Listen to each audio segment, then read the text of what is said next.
Hi, I'm Perry Atkinson, General Manager here at theDove. Hey, check out our other videos and check out our website at theDove.us.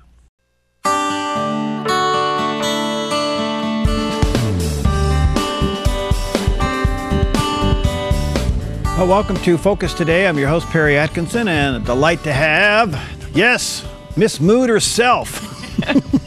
Nisha Jackson's in the house from Ventana Wellness, and we're here to talk about moods. In case you don't have one, we'll get you one.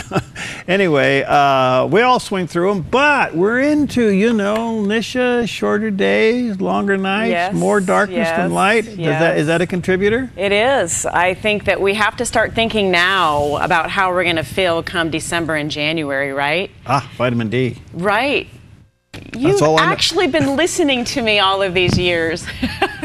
Not only that, but D3. Exactly. Absolutely. If you start now optimizing your D levels and your vitamin B levels, really, getting your sleep, making sure that you're cleaning up your diet, these are some of the things we're going to talk about today. I've done the diet thing, I've done the B thing, I'll start the D thing, but sleep, nah. Yeah, many people stop their vitamin D in the summer. Yeah, I do. Which, for a small percentage of the population, that's actually okay because they absorb through their skin. Mm-hmm. But I see people in my office all the time that come in with these beautiful tans, and their vitamin D levels are in the tank. So is stress an eater of vitamin D? Well, no, we don't think that stress has anything to do with vitamin D. The gut has something to do with vitamin D, which stress is kind of interrelated with the gut. But some people just don't absorb vitamin D through the skin like others, especially darker skinned people actually absorb it less. So if you've been off your vitamin D, I always tell people by October 1st, you should be back on your vitamin D and a good level. Don't be taking these real small levels of 400 international units or 1,000. You need to take more than that. Typically, people have to take 2,000 or more. A day. So if you start now, you can optimize your vitamin D levels before our days get really short, and you need that for your immune system.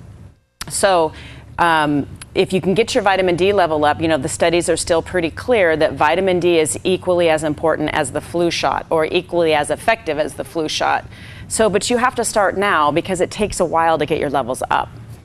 Okay. So that's one of the things you can do for seasonal affective disorder. All right. So, and what does that do to the mood? And that brings your mood up. It's kind of funny because we've correlated seasonal affective disorder, which is kind of like the winter blues, feeling like you don't want to get out of bed. Come January, you feel like you need to blow out of here and head straight to Mexico. You don't want to go to work. You've lost your enthusiasm. It is kind of a form of mild depression. So if you start eating more carbohydrates, that's another sign of seasonal affective disorder. So you start gaining weight, well, that makes you even more depressed, right? So you want to start now preparing for that so that you're really well equipped to come shorter days in January and February. So one of the things you can do is balance your neurobrain chemicals, which is really what I want to talk about today, because that is really where the mood lies, is balancing those neurobrain chemicals. SAD. SAD. SAD. It's really easy to remember because it's just SAD, seasonal affective. Affective disorder. Okay, well, here we go. SAD, SAD, a new syndrome. So don't be sad. Get your vitamin D up and start now preparing for the shorter days. All right, talk to us about our brain. Yes, so many people find themselves in a situation of feeling anxious or feeling like they don't have good focus or problems with not being able to sleep deep at night, or maybe just feeling mildly depressed or depressed. And I just want to make sure that people know that there's so many things that they can do on their own to head that off. And I think people, because maybe medicine has done this, feel a little powerless when it comes to a bad mood. Yeah. They feel like, well, this is just my life, this is just the way it is, or I just have to get on medication. And some people do need to be on medication, but a lot of us don't need to be on medication. We need to figure out what the problem is. Good for you, because more shows I do with different psychological, ingredients, I'm amazed how many people are depressed. Yes. Well, and overwhelmed. Everything about our world sort of screams mood imbalance. If you think about it, we don't sleep as well as we should, which often is related to stress and our diet and too much going on in our head, not working out our body and throwing ourselves into bed at night and expecting us to sleep. We're not eating as well as we should because we're eating so many foods that are eroding our gut, which is where we absorb all the wonderful vitamins that keep our mood balanced. So there's all these like little connections that people don't even think about that they do have control over. And so I guess I just want to give people a little ray of hope today that there are things you can do about your mood. If you're feeling really snappy or irritable and it's not you and you're finding yourself going around saying you're sorry to everybody because you're just a little on edge, there are things you can do to make that better. And it really depends on the brain chemical that maybe is off. All right, one other little side note before you get into the deep stuff. Today's International Coffee Day. What does that have to do with our mood? Cheers. You are. Cheers. International Coffee Day. You always have to drink when you say cheers. Okay, because you are a totally black coffee person? Yep. I'm afraid to say I've been drinking coffee for way too many years, but I'm not going to give it up, so. There you go. I don't put anything in it. How do you guys feel now? You're all love justified. my coffee. There you go. If Nisha does it, you can do it. I'm not giving it up. All right. Take us through the what we should do here. So the first thing you want to do is you want to find out, there's some excellent tools that you can use to identify what neurobrain chemical you could be low in.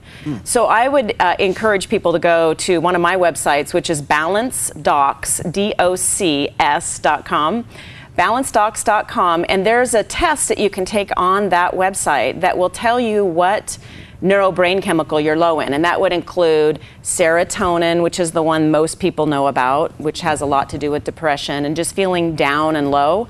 But it also has to do with the neurobrain chemicals like norepinephrine and endorphins and GABA. So you can go onto that site, take the test, and then you'll have a better idea of what neurobrain chemical you should be supporting. And one of the ways you can do that is through amino acids, which are very safe. They're byproducts of protein. You can buy them at the health food store. And if you find yourself, which many people do, taking the test and they're like, oh my word, I'm low in all of these things. So you certainly could take a multi-amino acid that would support those brain chemicals to get them up higher so that you can get better control of your mood. And that's just one of the things you can do, but it's so powerful. I even try to encourage people to do this, or we have a mood supplement in our office that is a multi-amino acid. I really try to encourage people to do this unless they're in crisis before they commit to a medication. Because the problem is the medications actually work really well for most people. For a while. For a while. And then often what happens is you have to change the dose, you have to add another medication with it, and 2 years down the road you're on 3 or 4 different medications, and then you're having side effects to all those medicines. Now again, sometimes that's important and it's helpful and it's life-saving, but many times we can head it off because people, it's just kind of what's going on in their life, and there are things that they can do to make a difference. So identifying the neurobrain chemical that you're low in first is the first step, I think, to helping your mood. What's the best form of amino acids? Well, amino acids can be taken in a capsule form. They can be taken in a liquid form. There's some excellent multi-amino acids that are in a liquid form, like Twin Labs puts out a good one that you can purchase even at the grocery store, at the health food section of the grocery store. The amino acid mood supplement that we have hits GABA, serotonin, and norepinephrine, those 3 neurobrain chemicals, which are very helpful for mood. But I often tell people too, this is a side note on neurobrain chemicals, is endorphins is something that's really important from a mood standpoint. And I wanted to touch on that today because I think so many people are not doing things that are releasing endorphins. So endorphins are like morphine-like chemicals, right, that make you feel really alive and happy and enthusiastic. Go for a walk. And there are activities that we can do, and I won't get into all of them on the show, but there are activities you can do. Laughter's one of them. Having a really good time and doing the things that you love helps you release endorphins. And can't you just sort of see where the world is today? We're not really doing enough of that. We're working, everything's in our head, we're stressed out, we're thinking about all the things we should have done, or we shouldn't have done, or we need to do.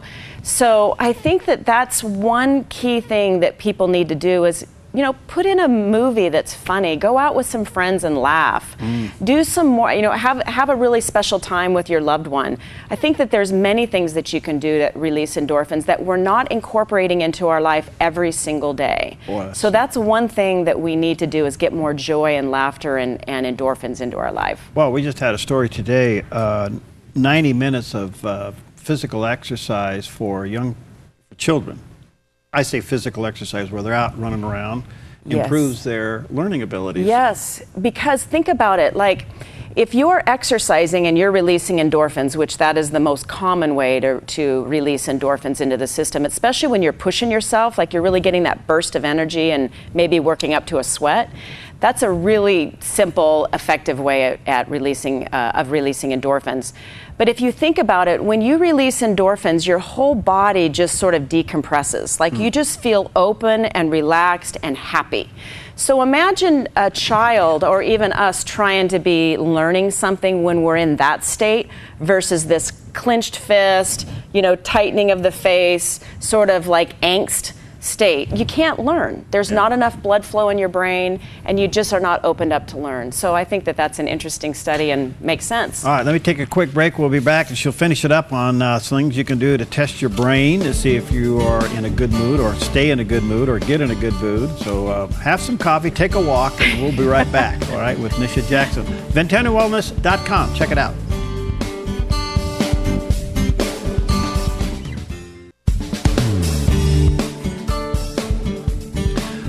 Okay, we're back, and of course, Nisha Jackson's with us today. We're talking about moods and good, healthy brain stuff, and you can check it all out at VentanaWellness.com. And what's the other one? BalanceDocs.com. That's Balance, BALANCE Docs, DOCS.com. And that's where you can go and take the test to figure out what neurobrain chemical you're low in. Okay, and if you're low in everything, call her. Start driving south. No, I'm kidding. All right, so obviously amino acids, you talked about D and B. What else can we do? Yes, so one of the things I think, I try not to always circle back around to this, but it seems like I do at every single show, and you know what I'm going to say is sugar. I have to touch on this because this ties into seasonal affective disorder and eating too many processed carbohydrates and too many added sugars and too many artificial sweeteners. So yet one more study just came out that showed the very ill effects that are present with the use of artificial sweeteners. So one thing I want to drive home here is that for years I've been saying it's probably better if you just eat sugar rather than these artificial sweeteners, but I don't really know why I've told people that, but now I'm starting to understand. Maybe I'm just psychic, I don't know.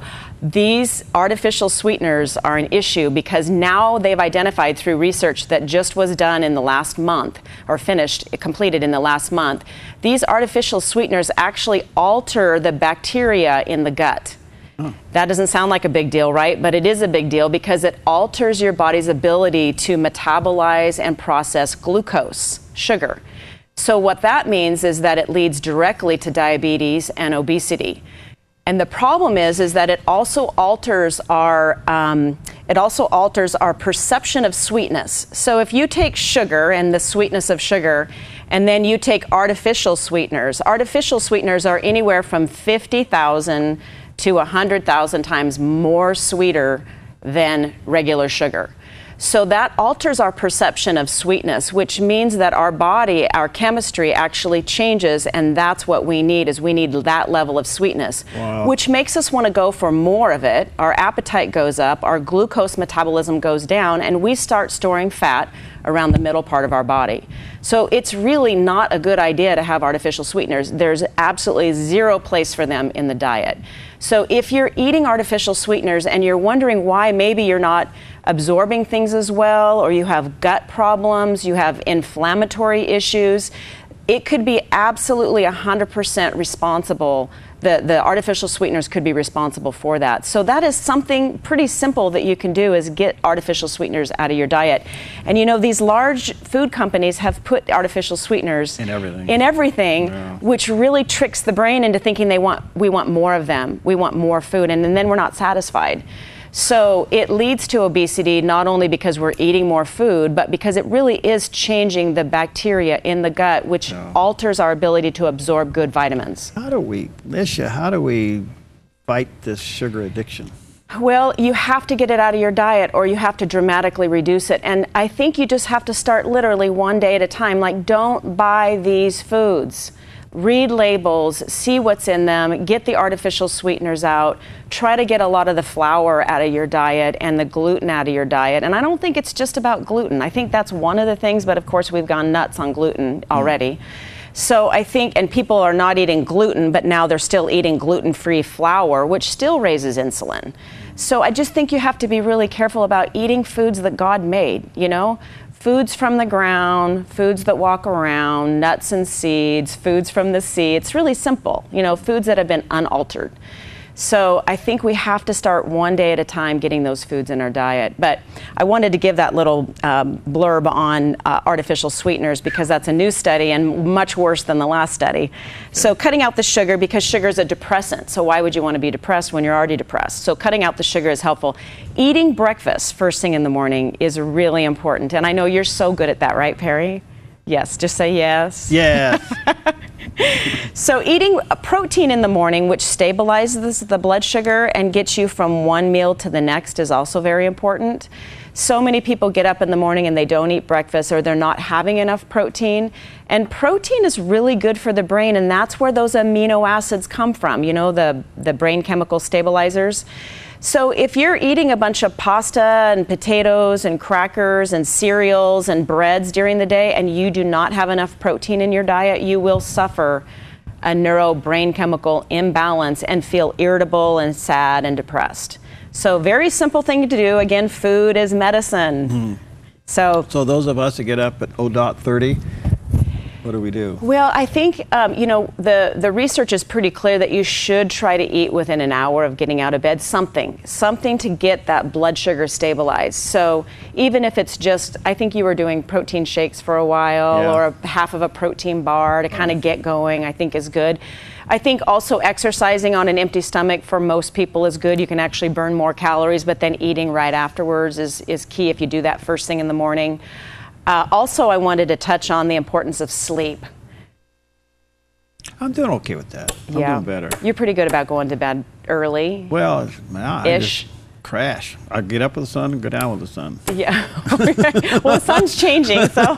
I'm getting more sleep. Yeah, exactly. Yeah. So getting sleep is very important because that is the only time during the day that your brain can rejuvenate and make all of the necessary hormones and brain chemicals to keep you balanced the next day. So just think of sleep as restoring your brain chemicals, which will make you less irritable, less cranky, less sad, and better focus. So the other thing too is that many people are staying up for more than 20 hours at a time. I mean, if you count the hours, some people are not sleeping well at night, they're getting up early, they're staying up late, they're sort of burning the candle at both ends. And the research is really clear that if you're up for more than 20 hours at a time, you have the same level as somebody that is drunk. So cerebrally, so from a cognitive standpoint, your brain is operating as if you were drunk. Wow. So it's really important that you're not staying up that many hours, that you're getting your brain to restore and recover, and sleep is the best way to do that. Well, I agree with that. Yeah. I have no problem with that. I have no problem. I can sleep anywhere, anytime, any position. Yes, well, I used to be better at it than I am now, but if I don't get 8 hours of sleep, I just can't function well at all. My brain doesn't work, and I'm more irritable, and my focus isn't as good. So I think that sleep is very key. All right, back to the breakfast thing just for a moment. It's very important. There are a lot of alternatives to a full-blown breakfast, shakes and things like that, and yet they have sugar in them. What do you recommend? Yes, so there's so many wonderful protein and carbohydrate. You need some carbohydrate. I'm not a believer in all protein diets. You have to have some good high fiber carbohydrates. So everybody's taste is different, but finding one that is sweetened with stevia would be a much better choice than something that's sweetened with aspartame or sucralose. So that would be my suggestion, is something that's sweetened with stevia, or not sweetened at all, and then you can add an apple to it or some berries to it to get that sweetness there. Okay. So that's what I would suggest. And one other little quickie. What is this alcohol sugar thing? Should we pay attention to it? Right. So sugar alcohols do not seem to affect the insulin level as much as sugar or artificial sweeteners, but it's still an artificial sweetener. So Okay. I still would stay away from sugar alcohols completely. All right. Stevia is really the only one I still can say is an acceptable sweetener to use. Is it exceptionally sweet? It is sweet, but it's not as sweet as the sucralose and the aspartame. So, but it's still sweet. It's still sweeter than sugar. All right, but sugar is an addiction. It is. So, And so is right. there anything that can help suppress that addiction? Well, one of the things that I recommend is taking that test, because excessive cravings for sugar is related to your neurobrain chemicals that we were just talking about with the mood. So when somebody comes in that says, I am so addicted to sugar, I don't know what to do, I actually put them on a mood supplement, even though they may not be depressed or anxious. Cravings is directly related to often low serotonin levels. So just getting a supplement like the mood supplement we have in our office, or 5-HTP, which is a direct precursor to serotonin. Again, it's an amino acid. It's very safe to use. Getting those levels up so you have a little bit more support for the cravings. But people have to remember, as long as you're eating it, you will crave it. So I always say you got to do the 72 hours, no sugar for 72 hours. And that includes foods that turn to sugar quickly upon entering your mouth. So foods that are quick processed carbohydrates, like basically any flour. The white foods turn to sugar. So, and that includes any flour because they're quick carbohydrates. The higher the fiber, the slower the release of sugar. And if you add protein to it, it's even slower. So it slows down the release of sugar, which is key. Higher the fiber, slower the release, and add protein to it. It even slows it down. High fiber and protein is a better combination than eating a cookie on an empty stomach. Okay. So have some cottage cheese first, I guess, if you're going to have a cookie to get that protein up. No, that's good stuff. All right, where does water come in? Water is very important, of course, for really any health problem. Hydration is key, and hydration is key going into the winter months. Your son, Andy, just said, make sure you talk about this on the radio, hydration in the winter, because people don't think about drinking water when it's cold outside. But those are the months that often we're the most dehydrated. So if your brain's a little fuzzy and you're feeling that afternoon fatigue, drink a large glass of water, because that most likely will pick you right back up again. If you're doing any sports outside, again, people aren't thinking drinking water because it's cold, but you have to have it. These sports drinks, these Gatorades and things, haven't they got a lot of sugar in it? Yes, absolutely. A lot of them are pure sugar, like 42 to 62 grams of sugar per drink. Yeah, that's like 10 teaspoons of sugar. Whoa. Like, just imagine putting 10 teaspoons of sugar in a drink and then saying, ooh, yummy, I'm going to drink it. Wow. That's disgusting. Ooh. Terrible. And then you're hungry all day long. You're craving and you're hungry. So just watch labels, and just remember, 1 teaspoon of sugar is 4 grams of sugar. So every time you read a label that says 4 grams of sugar, it's equivalent to 1 teaspoon. Wow. Wow. So you can get up there pretty easily. All right, VentanaWellness.com, or you want to take this little test, BalanceDocs, DOCS.com, and take the little test there and see what you're deficient in, and then call Nisha. It'll actually tell you what you should do. If you take the test, it'll tell you what supplement you should use. Really? To get that neurobrain chemical up. But remember, there's many things you can do on your own. Diet, sleep, exercise, having more joy in your life, getting those endorphin levels up, starting to laugh more, be with friends, taking a time out is also very key. Wonderful. Thanks, Nisha. You're welcome. All right, VentanaWellness.com or BalanceDocs.com. Take the test and then call Nisha. All right, we'll be right back.